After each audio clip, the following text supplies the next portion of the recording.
all, Shadowsun here. Welcome back to my channel. So I want to talk about my celebration of the Autumn Equinox, or Mabon, as it's also referred to in some circles. I want to talk about how I celebrated with silence and what silence was for me. I found that this time around, it really culminated in me not being able to speak. So during the week of the equinox, I could not talk.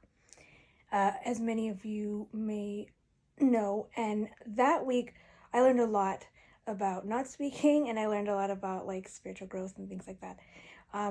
What I learned during my ritual though was I was able to adapt a lot of the things. I didn't speak a lot. I just simply focused on excuse me, focusing on visualizing and reflection, and I did a spell as well with no incantation or chanting, which is something I'm used to doing to some degree. And I did a lot of gestures as well. Further, I also mentioned in the blog post how I did a meditation on balance, and I did a lot of reflecting on abundance, and I gave thanks in gratitude for my health. My mental health is getting a little better, and also physical health as well, giving thanks for family and friends, and also remembering the approaching darkness at the time, and that we're still kind of going into. And I feel like people are afraid of the dark, whether they realize it or not. And I think that the darkness kind of allows you to go inward, and I went very inward during this meditation and reflection during the ritual, and I found that, you learn a lot about yourself, you learn about, all of that, and I feel like this time's a good time for shadow work. I didn't get to mention that in the blog post, but I do want to highlight it here. And I also want to highlight looking at the way we look at balance. A lot of the times people will think that balance is just managing the spiritual and the mundane, but we don't consider like everyday life. We don't consider balancing, our lives. And we talk a lot about work-life balance if you're working. But even if you're not working, right? I'm not working right now, but there's a lot to be said for that. Like balancing when, looking for work. Balancing social time with people, balancing volunteer projects, balancing student work versus social work versus working if you are a student. That's important to remember. Balance is, in my opinion, a very key aspect to this season, and I wanted to highlight that as well because it's very important to remember. Balance is crucial to our lives. And just like balance, a lot of people think of abundance as like a more monetary thing. Like I mentioned, not just monetarily for me. Abundance is just, health and wellness and family and people and having the right people in your life and having an abundance of joy, an abundance of love, an abundance of different things. And everyone has bad days, and, that's where the balance comes in. Like there are always going to be dark days, and that's okay.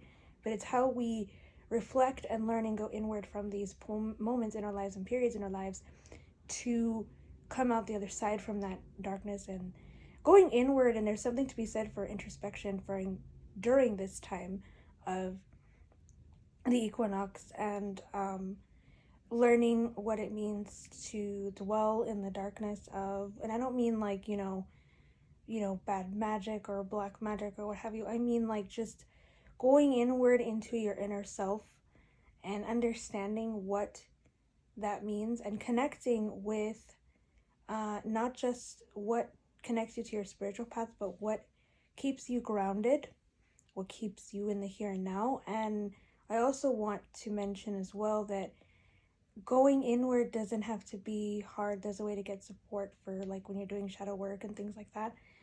I'm still doing a lot of work with my shadows, and therapy can help with learning how to do that. I'm not incorporating that into my actual therapy work, but I'm incorporating like working with the root of why I'm in therapy, right? If my therapy is related to depression, I'm going to work on depression. If I'm related to anxiety, it's going to be anxiety or what have you. And, use whatever works and what your specific needs are. And I think that in all honesty, I really felt like this ritual was very transformative for me. I learned to listen to the people around me, to listen to my deities, my spirits, to just listen and take pause and take note by the silence of not speaking, and just really listening to my body, listening to my thoughts. What are my thoughts around certain things? And finally, I want to mention as well that this also has to do with the witches pyramid. I know many in the witchcraft community know what that's all about, but I find that the witches pyramid is helpful, and I don't want to just say that just the whole like keeping silence aspect of it, but I find that just being silent about different things, listening to your community, listening to the people around you, listening to your own body, your own mind, your own thoughts. And also, when I say that, I don't mean like, just keeping silent in terms of spells. A lot of people think that, you have to be silent about the spells you cast, which I think there's something to be said for that. But I also think there's something to be said for being silent, learning when to not speak, learning when to just listen, to just be a listening ear for someone, and also learning when to speak up, when to take a step forward for a person, a community, a group, what have you, to say, when to speak out and speak for a community. And I think being silent and remembering to be silent can help that, in addition to balance and gratitude. So those are just some things I wanted to share with you all. I hope you all are having a great week. Hope you guys like what you see so far. If you do, please like, subscribe, and share.